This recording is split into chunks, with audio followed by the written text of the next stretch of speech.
and financial equilibrium, or as the CFO likes to say, nirvana. We'd like to see that at the end of the beginning of the fiscal year, and hopefully we don't have to have any budget cuts or something like that. That's something I think Kurt had discussed. Sometimes schools have to be faced with that, and Donna talked about that as well. We hope we're at the same place that we had started 12 months earlier. We hope we're there 12 months later.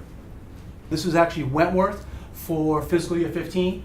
I didn't have time to put fiscal 16 together. I didn't have to, because fiscal 16 looked just like fiscal 15. It's financial equilibrium, as I said earlier, a CFO's nirvana, what we all hope to achieve. Again, working with everyone in the audience and everyone back at our institutions. A balanced budget. We hope to have, hopefully, a small surplus at the end of the year when the budget is set, when we implement it on July 1 every year. And we hope we get there June 30th the following year. There should always be, hopefully, ongoing investment in human capital, new personnel. Again, we hope we have growing enrollments which show the need for new personnel. And then also, of course, increasing salaries because of cost inflation. We all feel it in our own pocket, in our own personal lives, our costs are going up. So we hope we have raises to help offset that. Preservation of the physical assets. You're not going to have a class if they come in and they take a tour and they see, classrooms in disrepair, things like that. Wentworth just spent $15 million on our library, which opened up in September of 16. The library wasn't on the admissions tour. The library opened in 1967. It's only pretty much had some paint applied to it and some carpet repair over those 49 years. So until we gutted it, took it down to the bare walls, it was a 16, 17-week project from April of 16 through September of 16. It had to be done, and now it's a gleaming showcase. And I know some folks in the audience have been there, and it's just wonderful. But again, that is what the arms race that we talked about earlier, you have to have those physical assets to keep on attracting the new student class every year. And we kind of talked about the maintenance of the endowment purchasing power. Again, that intergenerational equity, that's that piggy bank, the savings account, is to have that endowment and have it carry on for generation after generation. I think that Bob and others who spoke this morning did an excellent job setting the stage and giving you a really good base conceptually. And now just for the next few minutes, what we want to do is actually look at some numbers. We want to play in Excel a little bit and show you some scenarios of what happens when some of these influences and trends come into play.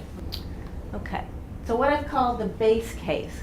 We're going to use the most likely trend lines in which financial aid is actually growing faster than the top line of tuition. So everything we've talked about, how there's pressure on that discount rate.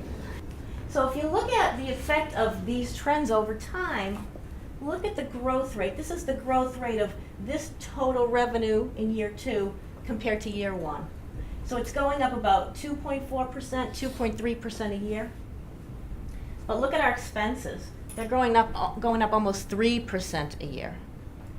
And these, I would say, also are trends based on influences we can't necessarily control. So these aren't necessarily new strategies that we're putting in place to affect these changes. These are just changes that might be happening to us in our ecosystem, if you follow me.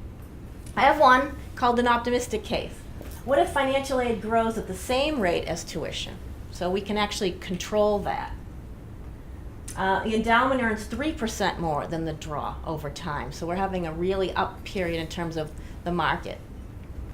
So now our growth rate is now over 3% in our revenue. And our growth rate in expenses is the same. We haven't done anything to those. So now we've really managed to continue to balance the budget year after year. So that would be a terrific scenario. Now, of course, I'm an accountant, so I have to present a pessimistic case. So here you go. So here's tuition's going up by 3%, but financial aid in this case is going up 5% a year. And the endowment now can't keep up with the spend. We're going to take out 5%, but it's probably only earning 4% a year, so it's actually decreasing by 1% every year, the amount that we're able to use. Those things happening are really not so unrealistic to think about. This is, I wouldn't say based on any horrific management decision or anything like that, but just look at what could happen, how sensitive this is. So what do? most likely we have to do all of these things in concert with one another. And a model would help us to be able to see the influences of multiple variables changing at the same time.